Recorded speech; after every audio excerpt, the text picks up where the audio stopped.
ನಮ್ಮ ಜೊತೆಗೆ ಅತಿಥಿಯಾಗಿರುವಂತಹವರು health designer ಆಗಿರ್ತಕ್ಕಂಥ ಡಾಕ್ಟರ್ ಸುಬ್ಬಯ್ಯ ಅವರು. ಇತ್ತೀಚೆಗೆ ನಮ್ಮ ಜೀವನ ಶೈಲಿ ಬದಲಾಗ್ತಾ ಇರೋ ಕಾರಣಕ್ಕೆ ತುಂಬಾ ಹೊಸ ಹೊಸ ಕಾಯಿಲೆಗಳು ಕೂಡ ಸೃಷ್ಟಿ ಆಗ್ತಾ ಇದೆ. ಥೆರಪ್ಯೂಟಿಕ್ ಯೋಗ ಅಂತ ಹೇಳಿದ್ರೆ ಕಾಯಿಲೆಗಳಿಗೆ ಸಂಬಂಧಪಟ್ಟಿರುವಂತ ಔಷಧಿ ಹೇಗೆ ಉತ್ಪಾದನೆ ಮಾಡ್ಕೋಬಹುದು, ವಾಸಿ ಆಗುತ್ತೋ ಆಗಲ್ವೋ. ಹೀಗೆ ವಿಂಡೋ ಶಾಪಿಂಗ್ ಅಂತ ಹೇಳ್ತೀವಿ. ಮೆಡಿಸಿನ್ ತಗೊಂಡ್ರೆ ಆ ಕಾಯಿಲೆ ಗುಣ ಆಗುತ್ತೆ, ಇನ್ನೊಂದು ಕಾಯಿಲೆ ಸೃಷ್ಟಿ ಆಗುತ್ತೆ ಅನ್ನೋ ತರ ಭಯ ಕೂಡ ಪ್ರಾರಂಭ ಆಗ್ತಾ ಇದೆ. ಈ ಮೆಟಾಮಾರ್ಫಿನ್ ನಿಂದ ಏನಾಗ್ತಾ ಇದೆ ಅಂದ್ರೆ buy one get two free.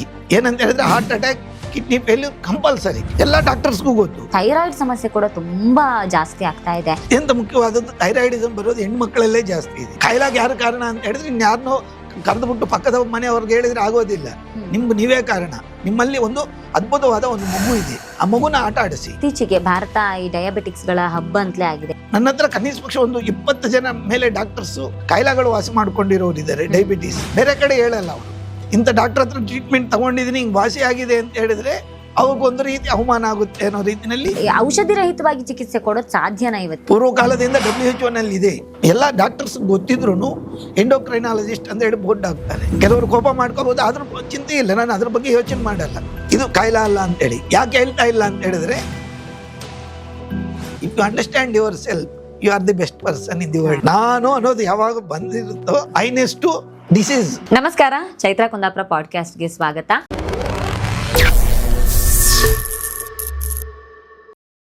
ನಾವು ಯಾವಾಗಲೂ ಕೂಡ ಮನುಷ್ಯನ ಅತ್ಯಂತ ಅಮೂಲ್ಯವಾಗಿರುವಂತಹ ಆಸ್ತಿ ಅಂದ್ರೆ ಅದು ಆರೋಗ್ಯ ಅಂತ ನಾವು ಯಾವಾಗಲೂ ನಂಬ್ತೀವಿ. ಆದರೆ ಇವತ್ತಿನ ಬದುಕಿನ ಒತ್ತಡಗಳ ನಡುವೆ ಮನುಷ್ಯ ಆರೋಗ್ಯಕ್ಕೆ ಎಲ್ಲೋ ಒಂದು ಕಡೆ ಮೌಲ್ಯವನ್ನು ಬಹಳ ಕಡಿಮೆ ಕೊಡ್ತಿದ್ದಾನ, ಅಥವಾ ಇವತ್ತಿನ ಜೀವನ ಶೈಲಿ ನಮ್ಮ ಆರೋಗ್ಯದ ಮೇಲೆ ಅಷ್ಟು ವ್ಯತಿರಿಕ್ತ ಪರಿಣಾಮ ಬೀರ್ತಾ ಇದೆಯಾ ಅನ್ನುವಂಥ ಚರ್ಚೆಗಳು ಇತ್ತೀಚೆಗೆ ಜಾಸ್ತಿಯಾಗಿ ಹುಟ್ಟುತ್ತಾ ಇದೆ.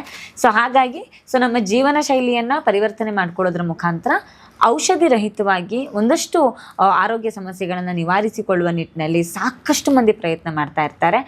ಅಂಥವರಿಗೋಸ್ಕರ ಇದು ಒಂದು ರೀತಿಯಲ್ಲಿ ಗೈಡ್ ಆಗಿ ಕೆಲಸ ಮಾಡುತ್ತೆ ಇವತ್ತಿನ ಎಪಿಸೋಡ್ ಅಂತ ನಾನು ಅಂದ್ಕೊಳ್ತೇನೆ. ಯಾಕೆಂದರೆ ಇವತ್ತಿಗೆ ನಮ್ಮ ಜೊತೆಗೆ ಅತಿಥಿಯಾಗಿರುವಂಥವರು ಹೆಲ್ತ್ ಡಿಸೈನರ್ ಆಗಿರ್ತಕ್ಕಂಥ ಡಾಕ್ಟರ್ ಸುಬ್ಬಯ್ಯ ಅವರು.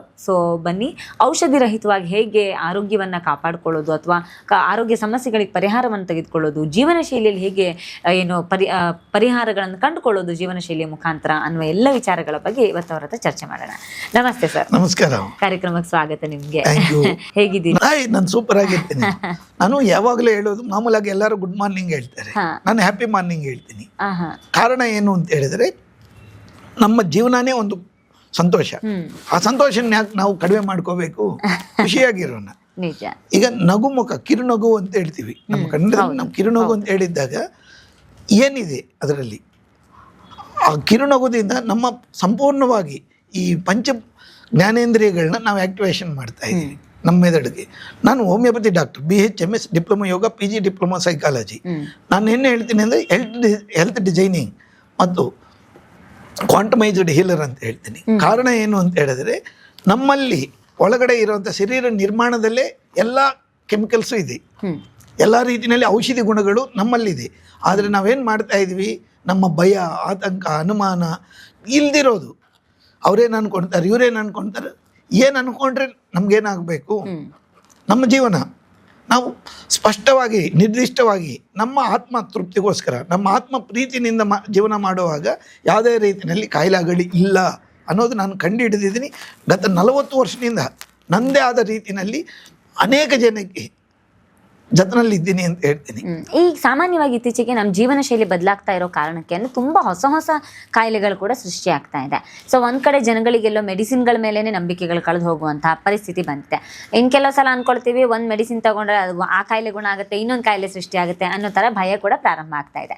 ಹಾಗಾಗಿ ಔಷಧಿ ರಹಿತವಾಗಿ ಏನು ಕಾಯಿಲೆಗಳನ್ನ ಗುಣಪಡಿಸ್ಕೊಳ್ಳುವಂಥದ್ದು ಅಥವಾ ಆರೋಗ್ಯದ ಸ್ಥಿತಿಯನ್ನ ಉತ್ತಮಪಡಿಸ್ಕೊಳ್ಳುವಂಥದ್ದು ಹೇಗೆ ಸಾಧ್ಯ ಇದು ಅಂತ?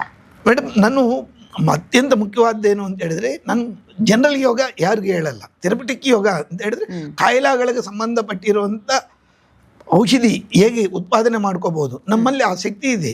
ಬೇಕಾದಷ್ಟು ಜನಕ್ಕೇನು ವಾಸಿ ಆಗುತ್ತೋ ಆಗಲ್ವೋ. ಹೀಗೆ ವಿಂಡೋ ಶಾಪಿಂಗ್ ಅಂತ ಹೇಳ್ತೀವಿ. ನಾವು ವಿಂಡೋ ಶಾಪಿಂಗ್ ಮಾಡಿದ್ದಾಗ ನಮ್ಗೇನು ಕೈಗೆ ಎಟಕಲ್ಲ, ಆದರೆ ಎಲ್ಲ ಬೇಕು. ಈ ಅಡ್ಡ ಪರಿಣಾಮಗಳು ಅಂತವೆ. ಏನಂತ ಹೇಳಿದ್ರೆ, ನೀವು ಉದಾಹರಣೆಗೆ ಯಾವುದೇ ರೀತಿಯಲ್ಲಿ ಡಯಾಬಿಟಿಕ್ ಮಾತ್ರೆ ತಗೊಂಡ್ರಿ, ಮುಖ್ಯವಾಗಿ ಮೆಟಾಮಾರ್ಫಿನ್ ನೀವು ಕೊಡುವಂಥದ್ದು. ಈ ಮೆಟಾಮಾರ್ಫಿನ್ನಿಂದ ಏನಾಗ್ತಾ ಇದೆ ಅಂದರೆ, ಫ್ರೀಯಾಗಿ 2 ಬರುತ್ತೆ, ಬೈ 1 ಗೆಟ್ 2 ಫ್ರೀ. ಏನಂತ ಹೇಳಿದ್ರೆ heart attack, kidney failure compulsory. ಎಲ್ಲ ಡಾಕ್ಟರ್ಸ್ಗೂ ಗೊತ್ತು, ಅವರೇ ತಗೊಳ್ತಾ ಇದ್ದಾರೆ. ನನ್ನ ಹತ್ರ ಕನಿಷ್ಠ ಪಕ್ಷ ಒಂದು 20 ಜನ ಮೇಲೆ ಡಾಕ್ಟರ್ಸು ಕಾಯಿಲೆಗಳು ವಾಸಿ ಮಾಡ್ಕೊಂಡಿರೋರು ಇದ್ದಾರೆ, ಡಯಾಬಿಟೀಸ್. ಅಂಥವ್ರನ್ನ ನಾವು ಏನು ಅನ್ಬೋದು ಅಂತ ಹೇಳಿದ್ರೆ ಬೇರೆ ಕಡೆ ಹೇಳಲ್ಲ ಅವರು.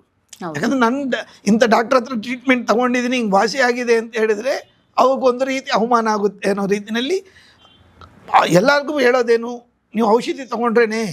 ಉದಾಹರಣೆಗೆ ಥೈರಾಯ್ಡಿಸಮ್ ಇದೆ ಮೇಡಮ್. ಥೈರಾಯ್ಡಿಸಮ್ಗೆ ಏನು ಹೇಳ್ತಾರೆ, ನೀವು ಥೈರಾಯ್ಡಿಸಮ್ ವಾಸಿ ಆಗಬೇಕಾದ್ರೆ ಜೀವನ ಪರ್ಯಂತರ ಔಷಧಿಗಳು ತಗೊಳ್ಳೇಬೇಕು. ವಾಸಿ ಆಗಬೇಕಾದ್ರೆ ಅಲ್ಲ, ಅದು ಇರೋವರೆಗೂ, ನೀವಿರೋವರೆಗೂ ಮೆಡಿಸಿನ್ ತಗೋಬೇಕು.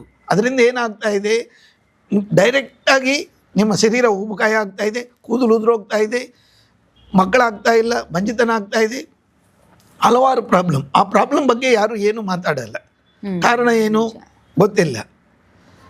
ಎಲ್ಲ ಡಾಕ್ಟರ್ಸ್ ಗೊತ್ತಿದ್ರು ಎಂಡೋಕ್ರೈನಾಲಜಿಸ್ಟ್ ಅಂತ ಹೇಳಿ ಬೋರ್ಡ್ ಆಗ್ತಾರೆ. ಕೆಲವರು ಕೋಪ ಮಾಡ್ಕೋಬೋದು, ಅದ್ರ ಚಿಂತೆ ಇಲ್ಲ, ನಾನು ಅದ್ರ ಬಗ್ಗೆ ಯೋಚನೆ ಮಾಡಲ್ಲ. ನಮ್ಮ BM ಹೆಗ್ಡೆಜಿ ಬೇಕಾದಷ್ಟು ಜನ ನಮ್ಮ ಹಿರಿಯರು ಇದ್ದಾರೆ. ಅದು ದಾರಿನಲ್ಲಿ ನಾನೊಬ್ಬ, ಅಷ್ಟು ಬಿಟ್ಟು ಬೇರೆ ನಾನು ಅಂತ ಹೇಳಿ ಹೆಮ್ಮೆನಿಂದ ಹೇಳೋದಲ್ಲ. ನಮ್ಮ ಧೈರ್ಯವಾಗಿ ಹೇಳ್ಬೋದು. ಏನಂತ ಹೇಳಿ, ನಮ್ಮ ಶರೀರ ನಿರ್ಮಾಣದಲ್ಲಿ, ಇನ್ನರ್ ಇಂಜಿನಿಯರಿಂಗ್ನಲ್ಲಿ we have that much control. ಉದಾಹರಣೆಗೆ ಬೆಳಗ್ಗೆ ನಾನು 3 ಗಂಟೆಗೆ ಎದ್ದು ತಣ್ಣೀರಿನಲ್ಲಿ ಸ್ನಾನ ಮಾಡ್ತೀನಿ. ತಣ್ಣೀರಿನಲ್ಲಿ ಸ್ನಾನ ಮಾಡೋದಕ್ಕೆ ಏನಕ್ಕೆ, ನನ್ನ ಶರೀರ ದೃಢತ್ವ, ನನ್ನ ಹೈಪೋಥಾಲಮಸ್ ಪ್ರೊಡಕ್ಟಿವಿಟಿ ಜಾಸ್ತಿ ಮಾಡೋದಕ್ಕೆ. ಹೈಪೋಥಾಲಮಸ್ಸು, ಪಿಟ್ಯೂಟರಿ ಗ್ಲ್ಯಾಂಡು, ಅಮೈಲ್ಗಾಡ ಇವೆಲ್ಲನೂ ಏನು ಮಾಡುತ್ತೆ ಅಂತ ಹೇಳಿದ್ರೆ ನಮ್ಮಲ್ಲಿ ದೃಢತ್ವ, ನಮ್ಮ ಎಮೋಷ್ನಲ್ ಇಂಟ್ರ್ಯಾಕ್ಷನ್ಸ್ನು ಚೆನ್ನಾಗಿರುತ್ತೆ.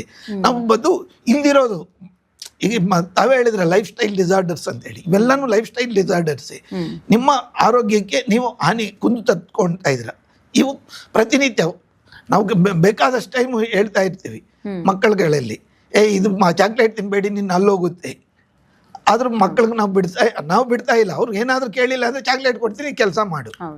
ಈ ರೀತಿಯಲ್ಲಿ ಪ್ಯಾಂಪರಿಂಗ್ ಮಾಡಿ ನಾವು ಅವ್ರನ್ನ ಅಭ್ಯಾಸಕ್ಕೆ ದೂರ ಮಾಡೋ ಬದಲಾಗಿ ಹತ್ರಕ್ಕೆ ಸೇರಿಸ್ತಾ ಇದ್ದೀವಿ. ನಾನು ಹೇಳೋದೇನಂತ ಹೇಳಿದ್ರೆ, ನಿಮ್ಮ ಆತ್ಮಶಕ್ತಿ, ನಿಮ್ಮ ದೃಢವಾದ ವಿಶ್ವಾಸ, ನಂಬಿಕೆ ಇವಿದ್ದಾಗ ಪ್ರತಿಯೊಂದೂ ಇದು ನಮ್ಮಿಂದ ದೂರ ಇಲ್ಲ. ಕೆಲವರು ನನ್ನ ಪೇಷಂಟ್ ನನ್ನ ಕೇಳ್ತಾರೆ ಏನಂತ ಹೇಳಿ, ಇದು ನಿಮ್ಮ ವಿಶ್ವಾಸನ ಅಥವಾ ಸೈನ್ಸಾ ಅಂತೇಳಿ. ಖಂಡಿತವಾಗಿ ಇದು ಸೈನ್ಸೇ, 100ಕ್ಕೆ 100 ಭಾಗ ಸೈನ್ಸ್. ಏನಂತ ಹೇಳಿದ್ರೆ, ನಮ್ಮ ಯೋಗ ಮುಂಚೆ ಬೇರೆ ದೇಶದವರು ಒಪ್ತಾ ಇರಲಿಲ್ಲ. ಈಗ ಎಲ್ಲ ಪ್ರಪಂಚಾದ್ಯಂತ ಯೋಗ ಇದೆ. ಯೋಗದಲ್ಲಿ ಥೆರಪಿಟಿಕ್ ಯೋಗ ಅಂತೇಳಿ ನಾನು ಮಾಡುವಂಥದ್ದು. ಥೆರಪಿಟಿಕ್ ಯೋಗಕ್ಕೂ ಮಾಮೂಲಿ ಯೋಗಕ್ಕೆ ಏನಂತ ಹೇಳಿದ್ರೆ, ನಾವು ಪರ್ಟಿಕ್ಯುಲರ್ ಡಿಸಾರ್ಡರ್ಗೆ, ಡಿಸೀಸ್ಗೆ ಎಂಡೋಕ್ರೈನ್ ಗ್ಲ್ಯಾಂಡ್ ಸಿಸ್ಟಮ್ ಆಕ್ಟಿವೇಶನ್ ಮಾಡ್ತಾ ಹೋಗ್ತೀವಿ. ಬೆಸ್ಟ್ ಎಕ್ಸಾಂಪಲ್, ನಾನು ತಣ್ಣೀರಿನಲ್ಲಿ ಅನ್ನೋದಕ್ಕಿಂತ ಐಸ್ ವಾಟರ್ನಲ್ಲಿ ಸ್ನಾನ ಮಾಡ್ತೀನಿ. ಐಸ್ ವಾಟರ್ನಲ್ಲಿ ಸ್ನಾನ ಮಾಡಿದ್ದಾಗ, ಅಥವಾ ನಮ್ಮ ಋಷಿಮುನಿಗಳೆಲ್ಲ ಹಿಮಾಲಯಗಳಲ್ಲಿ ಅವರು ಸುತ್ತಲೂ ಹಿಮಾಲಯ ಇರುತ್ತೆ, ಆದರೆ ನೆಮ್ಮದಿಯಾಗಿದ್ದಾರೆ. ಕಾರಣ ಏನು ಅಂತ ಹೇಳಿದ್ರೆ, ನಮ್ಮ ಹೈಪೋಥಾಲಮಸ್ನಲ್ಲಿ ಅದು ತಡೆಯೋ ಶಕ್ತಿ ಇದೆ. ನಮ್ಮ ಆರೋಗ್ಯಕ್ಕೆ ಅಥವಾ ನಮ್ಮ ಒಂದು ಟೆಂಪರೇಚರ್ ಕಂಟ್ರೋಲ್, ಬಿಸಿ ಇದ್ದಾಗ ಏನಿರಬೇಕು, ತಣ್ಣಗಿದ್ದಾಗ ಹೆಂಗಿರಬೇಕು ಅನ್ನೋದು ನಮ್ಮಲ್ಲಿ ಇದೆ. ಕಂಟ್ರೋಲಿಂಗ್ ಕೆಪಾಸಿಟಿ ಇದೆ ಆಸ್ ಎ ರೆಗ್ಯುಲೇಟರ್. ನಮ್ಮ ಫ್ಯಾನ್ನಲ್ಲಿ ಮಾತ್ರ ರೆಗ್ಯುಲೇಟರ್ ನೋಡ್ತೀವಿ, ಆದರೆ ನಮ್ಮ ಶರೀರದಲ್ಲಿನೂ ರೆಗ್ಯುಲೇಟರ್ ಇದೆ. ಅಮೈಲ್ಗಾಡ, ಪಿಟ್ಯೂಟರಿ ಗ್ಲ್ಯಾಂಡ್, ಬೇಕಾದಷ್ಟು ವ್ಯವಸ್ಥೆಗಳಿದೆ. ಆದರೆ ನಮಗೂ ಅದು ಅರ್ಥ ಮಾಡಿಕೊಂಡು ಶಕ್ತಿ ಇಲ್ಲ. ಆಗಿರೋವಾಗ ನಾವೇನು ಮಾಡ್ತೀವಿ, ಕೆಮಿಕಲ್ಸ್ ತೊಗೊಳ್ತೀವಿ. ನಿಜವಾಗಲೂ ಕೆಮಿಕಲ್ನಿಂದ ಯಾವುದೇ ಕಾರಣಕ್ಕೂ ಒಳ್ಳೆ ರೀತಿಯಲ್ಲಿ ಆರೋಗ್ಯ ಇಲ್ಲ. ಆರೋಗ್ಯ ಹಾಳಾಗುತ್ತೆ ಮತ್ತು ಅವ್ರ ಜೀವನ ಪದ್ಧತಿನೇ ಚೇಂಜ್ ಆಗುತ್ತೆ. ಅದನ್ನು ನಾವು ಇತ್ತೀಚಿನ ದಿನಗಳಲ್ಲಿ ಇನ್ನಷ್ಟು ನೋಡ್ತಾ ಇದ್ದೀವಿ. ಈಗ ಸಾಮಾನ್ಯವಾಗಿ ಈ ಥರದ ಪ್ರಕ್ರಿಯೆಗಳು ಏನು ಟ್ರೀಟ್ಮೆಂಟ್ ಹೇಳ್ತೀರಿ ನೀವು, ಮೆಡಿಸಿನ್ ಲೆಸ್ ಆಗಿರುವಂಥ ಟ್ರೀಟ್ಮೆಂಟ್ಗಳು ಅಂತ ಹೇಳ್ತೀರಿ. ಸೊ ಇದು ಹೆಂಗೆ ಪ್ರೊಸೆಸ್ನ ಹೇಗೆ ಪ್ರಾರಂಭ ಮಾಡ್ತೀರಿ ನೀವು ಅಂತ? ನಾನು ಯಾವುದೇ ವ್ಯಕ್ತಿ ಆಗಲಿ ಸೈಕಲಾಜಿಕಲ್ ಕೌನ್ಸಿಲಿಂಗ್ ಮಾಡ್ತೀವಿ. ಅಂದರೆ ಅವ್ರಿಗೆ ಏನು ಇಷ್ಟ ಇದೆ, ಏನು ಇಷ್ಟ ಇಲ್ಲ, ಏನು ಕಷ್ಟ ಆಗುತ್ತೆ, ಯಾವ ರೀತಿ ಕಷ್ಟ ಆಗ್ತಾ ಇದೆ, ಅವ್ರನ್ನಿಂದ ಅವ್ರಿಗಾಗ್ತಾ ಇರುವಂಥ ಅಡ್ಡ ಪರಿಣಾಮ ಏನು, ಆ ಮಾನಸಿಕ ಕುಗ್ಗುವಂಥದ್ದು, ದೃಢತ್ವ, ವಿಶ್ವಾಸ, ನಂಬಿಕೆ ಅವ್ರ ಮೇಲೆ ಇದ್ದಾಗ ನಾವು ಅವ್ರಿಗೆ ಏನಾದರೂ ಹೇಳಿದ್ದಾಗ ತೃಪ್ತಿ ಆಗುತ್ತೆ. ಇದಕ್ಕೇನು ಮಾಡ್ತೀವಿ, ನಿದ್ರೆ ಬರಲಿಲ್ಲ, ನಿದ್ರೆ ತಕ್ಷಣ ಒಂದು 15-20 ನಿಮಿಷದೊಳಗಡೆ ಅವ್ರು ಎಂಥ ವರ್ಷಾನುಗಟ್ಲ ನಿದ್ರೆ ಕೆಟ್ಟಿರೋಂಥವ್ರಿಗೆ ನಿದ್ರೆ ಬಂದಿರೋ ಚಾನ್ಸಸ್ ಉಂಟು. ಅದನ್ನು ಹೇಗೆ ನಾವು ಮಾಡ್ಬೋದು ಅಂತ ಹೇಳಿದ್ದಾಗ ಫಸ್ಟ್ ಬಂದು ನಮ್ಮ ಶ್ವಾಸಕ್ರಿಯೆ, ಎಡನಾಡಿ, ಪಿಂಗಳ ನಾಡಿ, ಸುಷುಮ್ನ ನಾಡಿ ಅಂತೇಳಿ. ಈ ನಾಡಿಗಳು ನಮ್ಮ ಇಡೀ ದೇಹದಲ್ಲಿರುವಂಥ 72,000 ನಾಡಿಗಳು ಏನಿದೆಯೋ ಅವೆಲ್ಲ ನಮ್ಮಲ್ಲಿ ಸ್ಟಾರ್ಟ್ ಆಗೋದೇ ನಮ್ಮ ಬ್ರೈನ್ನಿಂದ. ಇದು ತಲೆ, ಹೊಟ್ಟೆ, ಇದು ಫಸ್ಟ್ ಬ್ರೈನ್, ಇದು ಸೆಕೆಂಡ್ ಬ್ರೈನ್ ಅಂತ ಹೇಳ್ತೀವಿ. ನಿಮ್ಮ ಆಹಾರ ಸರಿಯಾಗಿರಬೇಕು, ನಿಮ್ಮ ಯೋಚನೆಗಳು ಇಲ್ದಿರೋ ಯೋಚನೆ ಬದಲಾಗಿ ನಿಮ್ಗೆ ಏನು ಬೇಕಾಗಿದೆ, ಅವಶ್ಯಕತೆ ಎಷ್ಟಿದೆ ಅಷ್ಟು ಯೋಚನೆ ಮಾಡಿದ್ದಾಗ ನಿಮ್ಗೆ ಯಾವುದೇ ರೀತಿಯಲ್ಲಿ ಅಡ್ಡ ಪರಿಣಾಮಗಳು ಇರಲ್ಲ, ನಿಮ್ಮ ಜೊತೆಯಲ್ಲಿ ನೀವು ಇರ್ಬೋದು. ಹಾಗಾಗಿ ನಾಡಿಗಳ ಪ್ರಕ್ರಿಯೆ ಮೂಲಕ, ಯಾಕಂದ್ರೆ ಈ ನಾಡಿಗಳ ಏನು ಪರಿಕಲ್ಪನೆ ಏನಿದೆ ಇದು ತುಂಬಾ ಹಿಂದಿನಿಂದ ಆಯುರ್ವೇದ ಶಾಸ್ತ್ರದಿಂದಲೂ ಕೂಡ ಫಾಲೋ ಮಾಡ್ಕೊಂಡು ಬಂದಿರುವಂತಹದ್ದು. ಆದರೆ ನಮ್ಮ ಪಾರಂಪರಿಕ ವೈದ್ಯಕೀಯ ಪದ್ಧತಿಯಲ್ಲಿ ಎಲ್ಲೂ ಕೂಡ ಈ ಔಷಧಿ ರಹಿತವಾಗಿರುವಂತಹ ಪರಿಕಲ್ಪನೆ ಎಲ್ಲೂ ಇರಲಿಲ್ಲ. ಸೊ ಹಾಗಾದ್ರೆ ಇದು ಏನು ನಾಡಿ ಶಾಸ್ತ್ರವ ಅಥವಾ ನಾಡಿಯ ಮುಖಾಂತರವೇ ಏನು ಏನು ಚಿಕಿತ್ಸೆಯನ್ನು ಕೊಡುವಂತಹ ಪದ್ಧತಿ? ಇಲ್ಲ ಮೇಡಮ್, ಮಾನಸಿಕ ಪರಿಸ್ಥಿತಿ. ನಾನು ನಾಡಿ ಮುಟ್ಟಿ ನೋಡೋದು ಇದೆಲ್ಲ ಗೊತ್ತಿಲ್ಲ. ಯಾಕಂತ ಹೇಳಿದ್ರೆ ನಾನು ಜಪಾನ್ಗೆ ಹೋಗಿರ್ತೀನಿ, ಅಮೆರಿಕಾಗೆ ಹೋಗಿರ್ತೀನಿ, ಬೇರೆ ಬೇರೆ ದೇಶಗಳಲ್ಲಿ ಇರ್ತೀವಿ. ಜೊತೆಲಿ ಬೆಂಗಳೂರಿನಲ್ಲೇ ಬೇರೆ ಬೇರೆ ಏರಿಯಾಗಳಿಂದ, ನಮ್ಮ ಕರ್ನಾಟಕದಲ್ಲಿ ಬೇರೆ ಬೇರೆ ಏರಿಯಾಗಳಿಂದ ನನಗೂ Andhra, Tamil Nadu, Karnataka, Japan, Germany, America, ಹಲವಾರು ದೇಶಗಳಲ್ಲಿ ಹಲವಾರು ಪ್ರಾಂತಗಳಿಂದ ಬರ್ತಾರೆ. ಅದು ಬರೋದಂತ ಹೇಳಿದ್ರೆ ನಾನು ಆನ್ಲೈನ್ನಲ್ಲಿ ಮಾತ್ರ ಟ್ರೀಟ್ಮೆಂಟ್ ಕೊಡ್ತೀನಿ. ಅವ್ರ ಮುಖಚೆಹರ ನಮ್ಮಲ್ಲಿ ಏನಾಗುತ್ತೆ ಅಂತ ಹೇಳಿದ್ರೆ ಯದ್ಭಾವಂ ತದ್ಭವತಿ ಅಂತೇಳಿ ನಮ್ಮ ಪ್ರತಿಯೊಂದು ಗ್ರಂಥದಲ್ಲಿ ಇದೆ. ನಮ್ಮ ಒಂದು ಶಾಸ್ತ್ರ ಅನ್ನೋದೆಲ್ಲ ಪ್ರತಿ ಗ್ರಂಥದಲ್ಲಿ ಇದೆ. ಈ ಭಾಗವತ ತಗೊಂಡ್ರಿ, ಮಹಾಭಾರತ ತಗೊಂಡ್ರಿ, ಯಾವುದೇ ಶಾಸ್ತ್ರ ತಗೊಂಡ್ರು ಅದರಲ್ಲಿ ಯದ್ಭಾವಂ ತದ್ಭವತಿ ಅನ್ನೋದು ಖಂಡಿತವಾಗಿದೆ. ನಿಮ್ಮ as is your thought, so is your plan of action ಅಂತೇಳಿ. ಅದೇ ರೀತಿನ ನಾವು ಏನು ಮಾಡ್ತೀವಿ ಅಂತ ಹೇಳಿದ್ರೆ, ಒಂದಲ್ಲ ಸೌಂಡ್ ಥೆರಪಿ ಅಂತೇಳಿ ಉದಾಹರಣೆಗೆ ತಗೊಳ್ತೀವಿ. ಸೌಂಡ್ ಥೆರಪಿ ಅಂದರೆ ದೇವಸ್ಥಾನಗಳಲ್ಲಿ ನಮ್ಮ ಪೂರ್ವಿಕರು ಗಂಟೆ ಹೊಡೆಯೋದು ನಾವು ನೋಡೇ ಇದ್ದೀವಿ. ಹೈಡ್ರೋಥೆರಪಿ ನೀರಿನಿಂದ ತಗೊಂಡುವಂಥದ್ದು. ಆ ಹೈಡ್ರೋಥೆರಪಿ ಅಂದರೆ ಬೇರೆ ಏನಿಲ್ಲ, ತೀರ್ಥಾನೆ. ತೀರ್ಥಾನೆ ನೀವು ಹೇಗೆ ಅದನ್ನು ಶಕ್ತಿನ ಊರ್ಜಿತ ಮಾಡ್ಕೋಬೋದು, ಉತ್ಪಾದನೆ ಮಾಡ್ಕೋಬೋದು.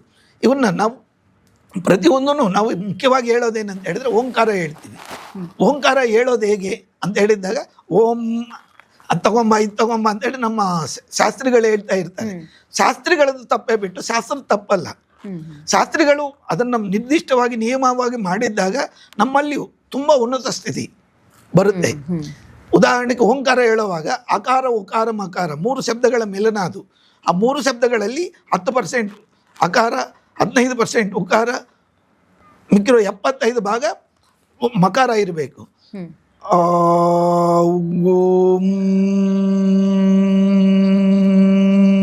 ಅಂಥೇಳಿ ನಾವು ಈ ಓಂಕಾರನ ಮಾಡ್ತೀವಿ. ಆ ಓಂಕಾರ ಮಾಡಿದ್ದಾಗ ನಮ್ಮ ಶರೀರದಲ್ಲಿ ಇಲ್ಲಿವರೆಗೂ ಹೇಳಿದ್ವಿ, ಒಳಗಡೆ ಒಂದು ಅದ್ಭುತವಾದ ಶರೀರ ನಿರ್ಮಾಣ ಇದೆ. ಇನ್ನರ್ ಇಂಜಿನಿಯರಿಂಗ್ ಅಂತ ಹೇಳ್ಬೋದು, ಇನ್ನರ್ ಚೈಲ್ಡ್. ನಮ್ಮಲ್ಲಿ ಒಂದು ಮಗು ಇದೆ. ನಾವು ಎಷ್ಟೇ ದೊಡ್ಡವರಾದ್ರೂ ನಾವು ಮಕ್ಕಳಾಗಿದ್ದಾಗ ಜ್ಞಾಪಕಗಳು ತುಂಬ ಚೆನ್ನಾಗಿ ಬರುತ್ತೆ.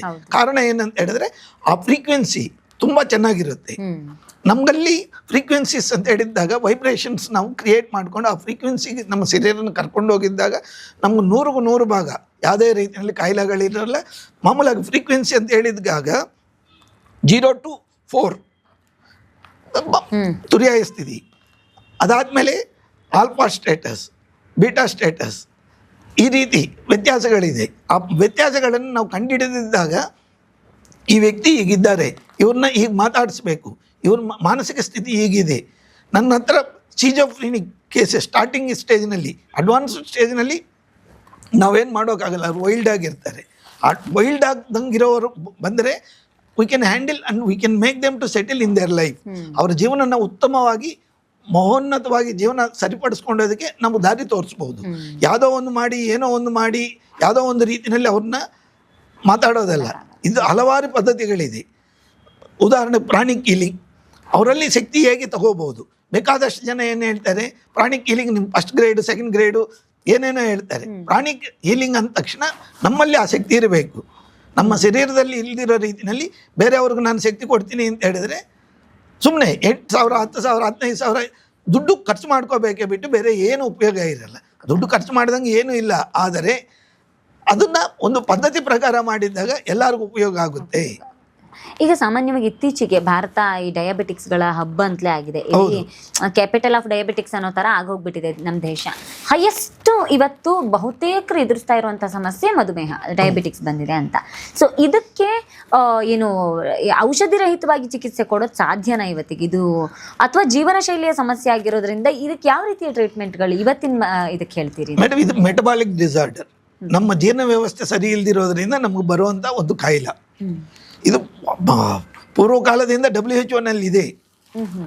ಇದು ಕಾಯಿಲೆ ಅಲ್ಲ ಅಂತೇಳಿ. ಯಾಕೆ ಹೇಳ್ತಾ ಇಲ್ಲ ಅಂತ ಹೇಳಿದ್ರೆ ಅವ್ರನ್ನ ಬಿಡಲ್ಲ, ಯಾರನ್ನೂ ಯಾವಾಗಲೂ ಬಿಡಲ್ಲ. 1000 ಕೋಟಿ ವ್ಯಾಪಾರ ದಿನಕ್ಕೆ, ಓವರ್ ದಿ ಕೌಂಟರ್ ಸೇಲ್ಸ್. ಇದು ಕೌಂಟರ್ನಲ್ಲೇ ಹೋಗುವಂಥವು. ಇದಕ್ಕೇನು ಪ್ರತ್ಯೇಕವಾಗಿ ಪ್ರಿಸ್ಕ್ರಿಪ್ಷನ್ ಬೇಕಾಗಿಲ್ಲ. ಒಂದು ಸತಿ ಪ್ರಿಸ್ಕ್ರಿಪ್ಷನ್ ಕೊಟ್ಟರೆ ಸಾಕು, ಮತ್ತೆ 1 ವರ್ಷನೋ 6 ತಿಂಗಳು ಮತ್ತೆ ಯಾವ ಡಾಕ್ಟರ್ ಹತ್ರನೂ ಹೋಗಲ್ಲ. ಇದು ಜೀವನ ಪರ್ಯಂತರ ತಗೊಂಡ್ರಿ ಅಂತ ಹೇಳಿರೋದ್ರಿಂದ ತಗೊಳ್ತಾನೆ ಇರ್ತಾರೆ. ಅಂದ್ರೆ ಈ ಡಯಾಬಿಟಿಕ್ಸ್, ಶುಗರ್ ಅನ್ನೋದು ಒಂದು ರೂಪ, ಪರ್ಯಾಯ ಪದಾನೇ ಇದು. ಪರ್ಯಾಯ ಪದ ಬಿಟ್ಟು ಇದು ಹ್ಯಾಂಡಲ್ ಮಾಡ್ತಾ ಇರೋದೇ ಬಿಟ್ಟು ಯಾವ ಡಾಕ್ಟ್ರನ್ನು ಏನು ಎಲ್ಲಿ ಇದು ತೊಂದರೆ ಇಲ್ಲ.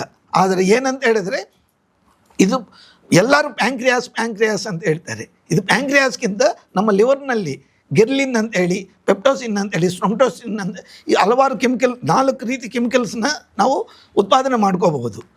ಇದು ಅತ್ಯಂತ ಅಮೂಲ್ಯವಾದದ್ದು. ಅಲ್ಲಿಂದ ಸ್ಟಾರ್ಟ್ ಮಾಡಿದರೆ ನಮಗೂ ಒಂದು 3 ತಿಂಗಳಿಂದ 6 ತಿಂಗಳು, 1 ವರ್ಷದೊಳಗಡೆ ಡಯಾಬಿಟೀಸ್ ಅನ್ನೋದು ಸಂಪೂರ್ಣವಾಗಿ ಎಷ್ಟೇ ಅಡ್ವಾನ್ಸ್ ಸ್ಟೇಟಸ್ನಲ್ಲಿದ್ರೂ ನಾವು ನಿರ್ಮೂಲನೆ ಮಾಡಬಹುದು. ನಿರ್ಮೂಲನೆ ಮಾಡಿ ಅವ್ರಿಗೆ ಮತ್ತೆ ಜೀವನ ಪರ್ಯಂತರ ಬರದಂಗೆ ಕೆಲವು ಎಚ್ಚರಿಕೆಗಳಿದ್ರೆ ಸಾಕು. ಎಚ್ಚರಿಕೆಗಳಂತ ಹೇಳಿದ್ರೆ ಡ್ರಿಂಕ್ಸ್ ಮಾಡುವಂಥದ್ದು, ಇಲ್ದಿರೋ ಪಿಜ್ಜಾ, ಬರ್ಗರು ಏನೇನೋ ತಿನ್ನೋದು ಬಿಡಲೇಬೇಕಾಗುತ್ತೆ. ಆದ್ರೆ ಈ ತರದ ಏನು ಆರೋಗ್ಯ ಜೀವನ ಶೈಲಿಯ ಸಮಸ್ಯೆ ಬರೀ ಡಯಾಬಿಟಿಕ್ಸ್ ಮಾತ್ರ ಅಲ್ಲ, ಇತ್ತೀಚೆಗೆ ಥೈರಾಯ್ಡ್ ಸಮಸ್ಯೆ ಕೂಡ ತುಂಬಾ ಜಾಸ್ತಿ ಆಗ್ತಾ ಇದೆ. ಬಹುತೇಕರು ಅದನ್ನು ಎದುರಿಸ್ತಾ ಇದ್ದಾರೆ. ಸೊ ಇದು ಎಲ್ಲ ಒಂದ್ ಕಡೆ ಜೀವನ ಶೈಲಿಯಿಂದ ಆಗಿರುವಂತ ಆರೋಗ್ಯ ಸಮಸ್ಯೆನೇ ಅಲ್ವಾ, ಅಥವಾ ಇದಕ್ಕೆ ಬೇರೆ ಏನಾದ್ರೂ ಕಾರಣ ಇದೆಯಾ ಥೈರಾಯ್ಡ್ಗೆ? ಥೈರಾಯ್ಡ್ಗೆ ಅತ್ಯಂತ ಮುಖ್ಯವಾದದ್ದು ಸಿರ್ಕಾಡಿಯನ್ ಕ್ಲಾಕ್ ಡ್ಯಾಮೇಜ್ ಅಂತ ಹೇಳಿ ಕರಿತೀವಿ. ಮಾನಸಿಕ ಅಸಮತೋಲನ ಸ್ಥಿತಿ ಎರಡನೇದು. ಈ 2 ಕಾರಣಗಳು ಏನಂತ ಹೇಳಿದ್ರೆ, ಈಗ ರಾತ್ರಿ ಮಾಮೂಲಾಗಿ ಎಷ್ಟೊತ್ತಿಗೆ ಮಲಗಬೇಕು? ನಮ್ಮ ಶರೀರದ, ನಮ್ಮ ಶಾಸ್ತ್ರಗಳ ಪ್ರಕಾರ, ನಮ್ಮ ಅಧರ್ವಣ ವೇದದಲ್ಲಿ ಇರೋದೇನಂತ ಹೇಳಿದ್ರೆ, ರಾತ್ರಿ 9 ಗಂಟೆಯಿಂದ ನಮ್ಮ ಬೆಳಗಿನ ಜಾವ 3 ಗಂಟೆವರೆಗೂ ಮಾತ್ರ ನಮ್ಮ ಶರೀರದಲ್ಲಿರುವಂಥ ಅವಯವಗಳು ಕೆಲಸ ಮಾಡುತ್ತೆ. ನಾವು ಕೆಲಸ ಹಗಲೊತ್ತು ಮಾಡ್ತೀವಿ. ಅದರಲ್ಲಿ ಅತ್ಯಂತ ಮುಖ್ಯವಾದದ್ದು ಮೆಲ್ಟೋನಿನ್ ಸೆಕ್ರೀಷನ್ ಅಂತೇಳಿ ಆಗುತ್ತೆ. ರಾತ್ರಿ ಹೊತ್ತು ಮೆಲ್ಟೋನಿನ್ ಇರುತ್ತೆ, ಹಗಲೊತ್ತು ಸೆರೆಟೋನಿನ್ ಅಂತೇಳಿ. ಈ ಮೆಲ್ಟೋನಿನ್ ಬಂದು ಯಾವಾಗ ಅರೆಸ್ಟ್ ಆಗಿರುತ್ತೋ ಆವಾಗ ನಮ್ಗೆ ಅದು ಥೈರಾಯ್ಡ್ ಡ್ಯಾಮೇಜ್ ಆಗೋದು ಸ್ಟಾರ್ಟ್ ಆಗುತ್ತೆ. ಅದರ ಜೊತೆಯಲ್ಲಿ ನಮ್ಮ ಮಾನಸಿಕ ಒತ್ತಡಗಳು ಎಲ್ಲ ರೀತಿಯಲ್ಲಿ, ಪಿಟ್ಯುಟರಿ ಗ್ಲ್ಯಾಂಡ್ ಕೆಲಸ ಯಾವಾಗ ಸ್ವಲ್ಪ ಕಡಿಮೆ ಮಾಡ್ತಾ ಹೋಗುತ್ತೋ, TSH, T3, 4 ಇವೆಲ್ಲನೂ ಕಡಿಮೆ ಆಗುತ್ತೆ ಸೆಕ್ರೀಷನ್ಸು. ಈ ಸೆಕ್ರೀಷನ್ಸ್ ಯಾವಾಗ ಡ್ಯಾಮೇಜ್ ಆಗಿದೆಯೋ ಅಥವಾ ಇಂಕ್ರೀಸ್ ಆಗಿದೆಯೋ, ಜಾಸ್ತಿ ಆದರೆ ಹೈಪರ್ ಥೈರಾಯ್ಡಿಸಮ್, ಕಡಿಮೆ ಆದರೆ ಹೈಪೋಥೈರಾಯ್ಡಿಸಮ್, ಎರಡೂ ಇದೆ. ಈ ಎರಡನ್ನ ಸಮತೋಲನ ಮಾಡಬೇಕಾದ್ರೆ ನಿಮ್ಮಲ್ಲಿ ನೀವಿದೆ, ಅದ್ಭುತವಾದ ಶಕ್ತಿ ಇದೆ. ನೀವೇ ಕಾರಣ. ಕಾಯಿಲಾಗ ಯಾರು ಕಾರಣ ಅಂತ ಹೇಳಿದ್ರೆ ಇನ್ಯಾರನ್ನೋ ಕರೆದುಬಿಟ್ಟು ಪಕ್ಕದ ಮನೆಯವ್ರಿಗೆ ಹೇಳಿದ್ರೆ ಆಗೋದಿಲ್ಲ. ನಿಮ್ಗೆ ನೀವೇ ಕಾರಣ. ನಿಮ್ಮಲ್ಲಿ ಒಂದು ಅದ್ಭುತವಾದ ಒಂದು ಮಗು ಇದೆ. ಆ ಮಗುನ ಆಟ ಆಡಿಸಿ, ಮಾತಾಡಿ, ಬಿ ವಿತ್ ಯುವರ್ ಸೆಲ್ಫ್. ನಮ್ಮ ಭಗವದ್ಗೀತೆಯಲ್ಲಿ ಇರೋದು ಅಷ್ಟೇ. ಏನಂತ ಹೇಳಿ, ನೀವು ಮಾನಸಿಕವಾಗಿ ಪ್ರಶಾಂತವಾಗಿದ್ದರೆ ನಿಮ್ಮ ಎದುರುಗಡೆ ಇರೋರು ಯಾರೇ ಇದ್ರೂ ನೀವು ಅವ್ರನ್ನ ಅದ್ಭುತವಾಗಿ ಸಮತೋಲನ ಸ್ಥಿತಿನಿಂದ ನೀವು ಅವ್ರಿಗೆ ಸಮಾಧಾನ ಹೇಳ್ಬೋದು. ಅದು ಬಿಟ್ಟು ನೀವು ಕೋಪದಿಂದ ಹಂಗಲ್ಲ ಹಿಂಗಲ್ಲ ಅಂತ ಹೇಳಿದಾಗ ಅವರು ಕೋಪದಿಂದನೇ ಸಮಾಧಾನ ಕೊಡ್ತಾರೆ. ಇದೇ ರೀತಿಯಲ್ಲಿ ನಮ್ಮ ಥೈರಾಯ್ಡ್ ಅತ್ಯಂತ ಮುಖ್ಯವಾದ ಕಾರಣ. ಈಗ ಈ ಥೈರಾಯ್ಡ್ದು ನೀವು ಹೇಳಿದ್ರಲ್ಲ, ಈಗ ಸಮಾಧಾನ ಅಂದರೆ ಮಾನಸಿಕ ಅಸಮತೋಲನ ಮಾತ್ರ ಕಾರಣನ?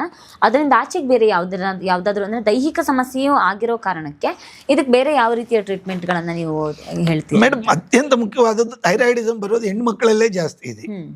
ಹೆಂಗಸರು ಗಂಡಸರು ಇಬ್ಬರಿನಲ್ಲಿ ಇರುತ್ತೆ, ಆದರೆ ಜಾಸ್ತಿ ಭಾಗ ಹೆಣ್ಮಕ್ಳಲ್ಲಿದೆ. ಆ ಹೆಣ್ಮಕ್ಳಿನಲ್ಲಿ ಇರೋದಕ್ಕೆ ಕಾರಣ ಏನು ಅಂತ ಹೇಳಿದ್ರೆ, ಈಗ ನೀವೇ ಇದ್ದೀರಾ, ಮದುವೆ ಆಗಿದ ತಕ್ಷಣ ಏನಾಗುತ್ತೆ, ಗಂಡನ ಮನೆ ಕಡೆ ಹೋಗ್ತೀರಾ. ಆ ಗಂಡನ ಮನೆಯಲ್ಲಿ ಹೊಂದ್ಕೊಂಡೋದಕ್ಕೆ ಕಷ್ಟ ಆಗುತ್ತೆ. ನನ್ನ ಎಜುಕೇಷನು, ನಂದಿದು ನಂದದು ಅಂತೇಳಿ ಆ ಮನೆಯಲ್ಲಿ ಡಾಮಿನೇಷನ್ ಇದ್ದಿರುತ್ತೆ. ಇಲ್ಲಿ ಬಂದ ತಕ್ಷಣ ಹೊಸ ಕುಟುಂಬ, ಹೊಸ ಅವತಾರ, ಹೊಸದು ನಮ್ಮ ಪರಿಚಯ ಇಲ್ದಿರೋ ವ್ಯಕ್ತಿಗಳ ಜೊತೆಯಲ್ಲಿ ಜೀವನ ಮಾಡಬೇಕು. ಆ ಜೀವನ ಮಾಡೋವಾಗ ಏನಾಗುತ್ತೆ, ನಮ್ಗೆ ಗೊತ್ತಿಲ್ದಿರೋ ರೀತಿಯಲ್ಲಿ ಒತ್ತಡ ತಗೊಳ್ತೀವಿ. ಇವ್ರ ಹತ್ರ ಮಾತಾಡಿದ್ರೆ ತಪ್ಪು, ಮಾತಾಡಿಲ್ಲ ಅಂದರೆ ತಪ್ಪು, ಹೇಗೆ ಮಾತಾಡಬೇಕು, ಏನು ಮಾತಾಡಬಾರ್ದು, ಇವೆಲ್ಲ ಒತ್ತಡಗಳು ಅತ್ಯಧಿಕವಾಗಿ ಜಾಸ್ತಿ ಆಗ್ತಾ ಹೋಗುತ್ತೆ. ಅವರು ಔಟ್ ಬರಸ್ಟ್ ಆಗೋಕ್ಕಾಗಲ್ಲ, ಒಳಗಡೆ ಇಟ್ಕೊಂಡು ಹೋಗೋಕ್ಕಾಗಲ್ಲ. ಅದು ಮಾಮೂಲಾಗಿ ನಮ್ಮ ಹಿರಿಯರು ಹೇಳ್ತಾರಲ್ಲ, ಬಿಸಿ ತುಪ್ಪ ಬಾಯಿನಲ್ಲಿ ಇಟ್ಕೊಂಡ್ರೆ ಬಾಯಿ ಸುಡುತ್ತೆ, ಉಗಿದ್ರೆ ತುಪ್ಪ ವೇಸ್ಟ್ ಆಗುತ್ತೆ. ಈ ರೀತಿ ಸಂಸಾರಗಳು ನಡೀತಾ ಇದೆ. ಅದರ ಜೊತೆಯಲ್ಲಿ ಈಗ ಹೆಣ್ಮಕ್ಳು ಮುಂಚೆ ರೀತಿಯಲ್ಲಿ ಡಿಪೆಂಡೆನ್ಸಿ ಅಲ್ಲ, ಇಂಡಿಪೆಂಡೆನ್ಸಿ ಇದೆ, ಇಂಟರ್ ಡಿಪೆಂಡೆನ್ಸಿ ಇದೆ. ಅವರೇ ಸ್ವತಂತ್ರ. ಆವಾಗ ಏನಾಗುತ್ತೆ, ಈ ಸಂಬಳ ತಂದು ನಾನು ಯಾಕೆ ನಿಮ್ಮ ಕೈ ಕೊಡಬೇಕು ಅನ್ನೋದ್ರಿಂದ ಸ್ಟಾರ್ಟ್ ಆಗ್ತಾ ಇದೆ. ನನ್ನ ಕನಿಷ್ಠ ಪಕ್ಷ ಬೇಕಾದಷ್ಟು ಈಗ IT BT ಕಂಪನಿಯವರಲ್ಲಿ ಲಕ್ಷಾಂತರ ರೂಪಾಯಿ ದುಡಿತಾರೆ. ನಾನು ಯಾಕೆ ನಿಮ್ಮ ಮನೆಯಲ್ಲಿ ಕೊಡಬೇಕು, ನನ್ನ ಓದಿಸೋರು ನಮ್ಮ ಅಪ್ಪ ಅಮ್ಮ. ಈ ತರದ ಮನಸ್ಸು ಟೆಸ್ಟೋಸ್ಟಿರಾನ್ ಜಾಸ್ತಿ ಆಗುತ್ತೆ. ಮಾನಸಿಕ ಅಸಮತೋಲನ ಸ್ಥಿತಿ ಇದ್ದಾಗ ಇವೆಲ್ಲಾನು ಇದ್ದಾಗ ಒಂದಕ್ಕೊಂದು ಏರುಪೇರಾಗಿ ಕಾಯಿಲೆಗಳ ರೂಪ ಆಗ್ತಾ ಇದೆ. ಅದನ್ನೇ ನಾನು ಆವಾಗಿನಿಂದ ಹೇಳ್ತಾ ಇರೋದು, drugless way. If you understand yourself, you are the best person in the world. ನಾನು ಅನ್ನೋದು ಯಾವಾಗ ಬಂದಿರುತ್ತೋ ಐನೆಸ್ಟು ಡಿಸೀಸ್ ಅದು ಬೇರೆ ಏನಿಲ್ಲ, ಡಿಸೀಸ್ ಅಂತ ಹೇಳಿ ಆ ಈಜಿನೆಸ್ನ ಕಳ್ಕೊಳ್ತಾ ಇದೀವಿ. ಡಿಸಾರ್ಡರ್, ಆ ಆರ್ಡರ್ನ ನಮ್ಮಲ್ಲಿಲ್ಲ. ಇಷ್ಟೇ ವ್ಯತ್ಯಾಸಗಳು, ಬೇರೆ ಎಲ್ಲಿ ಇಲ್ಲ, ಪದಗಳಲ್ಲೇ ಇದೆ. ನೀವು ತುಂಬಾ ಸುಲಭವಾಗಿ ಅರ್ಥ ಮಾಡ್ಕೋಬಹುದು. ಆದ್ರೆ ಅರ್ಥ ಮಾಡ್ಕೊಂಡು ಮಾನಸಿಕ ಸ್ಥಿತಿ ನಿಮ್ಮಲ್ಲಿರ್ಬೇಕು. ಹಾಗಾದ್ರೆ ಈ ಆಸ್ತಮಾದಂತ ಸಮಸ್ಯೆಗಳಿಗೆ ಕೂಡ ಮಾನಸಿಕ ಸ್ಥಿತಿನೇ ಕಾರಣ ಆಗುತ್ತಾ, ಅಥವಾ ಇದು ಅದರಿಂದ ಆಚೆಗಿರುವಂತ ಸಮಸ್ಯೆನ? ಕೆಲವರಲ್ಲಿ ಮಾತ್ರ ಪ್ರೊಫೆಷನಲ್ ಹಜಾರ್ಡ್ಸ್ ಇರುತ್ತೆ. ಅಂದ್ರೆ ಅವ್ರು ಮಾಡ್ತಾ ಇರೋ ಕೆಲಸಗಳಿಗೆ, ಸಿಮೆಂಟ್ ಫ್ಯಾಕ್ಟ್ರಿ ಮಾಡ್ತಾರೆ, ಕೆಲಸ ಮಾಡ್ತಾ ಇರ್ತಾರೆ, ಅವ್ರಿಗೆ ಏನ್ ಅನ್ಬೇಕು, ಅವರಲ್ಲಿ ಧೂಳು ಇದ್ದೇ ಇರುತ್ತೆ. ಇನ್ನು ಕೆಲವು ಕೆಮಿಕಲ್ ಫ್ಯಾಕ್ಟ್ರಿ ಇದೆ, ಧೂಳು ಇರುತ್ತೆ. ಇದು ಪ್ರೊಫೆಷನಲ್ ಹಜಾರ್ಡ್ಸ್, ಅಂದ್ರೆ ಆ ವೃತ್ತಿಪರವಾಗಿ ಬರುವಂತ ಕಾಯಿಲೆಗಳು ಬೇಕಾದಷ್ಟು. ಈಗ ಉದಾಹರಣೆಗೆ ಬೆಂಗಳೂರಿನಲ್ಲಿ ಜಾಸ್ತಿ ಇರುತ್ತೆ. ಬೆಂಗಳೂರು ಬಿಟ್ರೆ ನಿಮ್ಮ ಕುಂದಾಪುರ ಆಗಲಿ ಬೇರೆ ಕಡೆ ಕಡಿಮೆ ಇದೆ. ಕಾರಣ ಏನು? ವಾತಾವರಣ, ಪೊಲ್ಯೂಷನ್ ಇಲ್ಲಿ ಅತ್ಯಧಿಕವಾಗಿರುತ್ತೆ. ಪೆಟ್ರೋಲಿಯಂ ಪ್ರಾಡಕ್ಟ್ಸು ರಿಲೀಸ್ ಆಗುವಂಥದ್ದು, ಫ್ಯಾಕ್ಟ್ರಿಗಳು. ನಾವು ಎಲ್ಲೇ ಹೋಗ್ಲಿ, ಈಗ ತುಮಕೂರು ಬಿಟ್ಟರೆ ಆಸ್ತಮಾ ಇಲ್ಲ, ಕಡಿಮೆ ಇದೆ. ಈಗ ಇಲ್ಲಿ ಚನ್ನರಾಯಪಟ್ಟಣ ಬಿಟ್ಟರೆ ಅಸಲು ಕಾಣಿಸಲ್ಲ ಅಂತ ಹೇಳ್ತೀವಿ. ಈಗ ನಮ್ಮ ಮಲೆನಾಡು ಕಡೆ ತುಂಬ ಕಡಿಮೆ ಇರುತ್ತೆ. ಕಾರಣಗಳು ಒಂದು ಬಂದು ಈ ವಾತಾವರಣ ಪರಿಸ್ಥಿತಿ, ಎರಡನೇದು ಮಾನಸಿಕ, ಮೂರನೇದು ವೃತ್ತಿಪರವಾಗಿ, ನಾಲ್ಕನೇದು ನಮ್ಮಲ್ಲಿ ಆತ್ಮವಿಶ್ವಾಸ ಕಡಿಮೆ ಆಗಿದ್ದಾಗಲೂ ಆಗುತ್ತೆ. ಯಾಕಂದರೆ ಶ್ವಾಸಕ್ರಿಯೆ ಚೆನ್ನಾಗಿರಲ್ಲ. ಶ್ವಾಸಕ್ರಿಯೆ ಚೆನ್ನಾಗಿಲ್ದಿರುವಾಗ ಏನು ಮಾಡುತ್ತೆ, ನಾವು ಉಸಿರಾಟ ಬಂದು ಕಡಿಮೆ ಮಾಡ್ತಾರೆ. ಉಸಿರಾಟ ಕಡಿಮೆ ಮಾಡಿದ್ದಾಗ ಏನಾಗುತ್ತೆ, ಕೋಪ ಬರುತ್ತೆ, ಒಳಗಡೆ ಹೋಗಿ ಅದು ಕ್ಲೀನ್ ಮಾಡಲ್ಲ. ಇವೆಲ್ಲಾನು ಒಟ್ಟಿಗೆ ಸೇರಿ ಏನಾಗುತ್ತೆ, ಕೊನೆಗೆ ನಮ್ಮನ್ನು ನಾವು ಕೊಂದುಕೊಳ್ತಾ ಇದ್ದೀವಿ. ಕಾರಣಗಳು ನೀವು ಅರ್ಥ ಮಾಡಿಕೊಂಡ್ರೆ ಫಸ್ಟ್ ಬೇಕಾಗಿರೋದು ಏನಂದರೆ, ಯಾವ ಕಾರಣದಿಂದ ನಿಮಗೂ ಈ ರೀತಿ ನೋವಾಗಿದೆ. Pain is the primary factor of the disease ಅಂತ ಹೇಳ್ತೀವಿ. ನೋವು ಇಲ್ದಿರೋ ರೀತಿಯಲ್ಲಿ ಆ ಭಾಷೆ ಹೇಳ್ತಾ ಹೋಗುತ್ತೆ. ನಮ್ಮ ಶರೀರ ಬಂದು ಒಂದು ಅದ್ಭುತವಾದ ಭಾಷೆ ಇದೆ. ಆ ಭಾಷೆನ ನಾವು ಅರ್ಥ ಮಾಡ್ಕೊಳ್ತಾ ಇಲ್ಲ. ಫಸ್ಟ್ ಬಂದು ಇರ್ಲಿ ಬಿಡು, ಆ ನೋವಾದರೆ ಮಾಮೂಲಿ ಬಿಡು, ಈ ರೀತಿ ಆಗಿ ಕೊನೆಗೆ ಏನಾಗ್ತಾ ಇದೆ, ನಮ್ಗೆ ಅದು ಕಾಯಿಲೆ ರೂಪ ಬರ್ತಾ ಇದೆ. ಆಸ್ತಮಾ ಆಗಲಿ ಹಲವಾರು ಸಮಸ್ಯೆಗಳು ಹೀಗೇನೆ. ಹೌದು, ಪ್ರೊಫೆಷನ್ನೇ ಚೇಂಜ್ ಆಗ್ತಾ ಇದೆ. ಬೇಕಾದಷ್ಟು ಈಗ IT-BT ಕಂಪ್ನಿಯವರು ವ್ಯವಸಾಯ ಅಂತ ಹೇಳಿ ಹೋಗ್ತಾರೆ.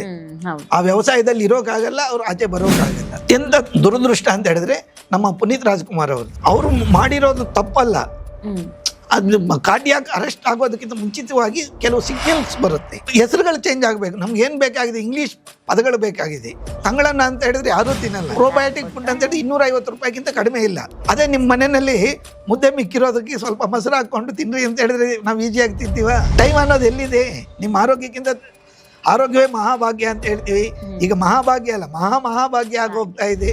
ಯಾಕಂತ ಹೇಳಿದ್ರೆ ಇಡೀ ಜೀವನ ದುಡಿತಾರೆ ಮೇಡಮ್. ನನ್ನ ನಂತರ ಈಗ ಇರೋ IT ಎಂಪ್ಲಾಯೀಸು ಇಡೀ ಜೀವನ ದುಡಿತಾರೆ. ಹಾರ್ಟ್ ಅಟ್ಯಾಕ್, ಕಿಡ್ನಿ ಫೇಲ್ಯೂರ್ ಎರಡು ಬಂದ ಮೇಲೆ ಏನು ಮಾಡಬೇಕು ಅಂತ ಹೇಳಿ ಬರ್ತಾರೆ. ಫಸ್ಟ್ ಬಂದು ಡಾಮಿನೇಷನ್, ನಾನೇನು ಕಡಿಮೆ ಅನ್ನೋದು ಇಬ್ಬರು ಬಿಡಬೇಕು. ಗಂಡ ಆಗಲಿ ಹೆಂಡತಿ ಆಗಲಿ ಇಬ್ಬರೂ ಸಮಾನೆ. ಯಾಕಂತ ಮುಂಚೆ ಜೀವನ ಪದ್ಧತಿನಲ್ಲಿ ಏನಿತ್ತು, ಒಬ್ಬರು ದುಡಿತಾ ಇದ್ರು, ಒಬ್ಬರು ಮನೆ ನಿಭಾಯಿಸ್ತಾ ಇದ್ರು. ಸ್ನಾನ ಮಾಡೋವಾಗ್ಲೂ ನಾವೇನು ಮಾಡ್ತಾ ಇದ್ವಿ, ದಬ ನೀರು ಉಯ್ಕೊಂಡು ಬರುವಂಥದ್ದು. ನೀರು ಉಯ್ಕೊಂಡು ಸ್ನಾನ ಅಲ್ಲ,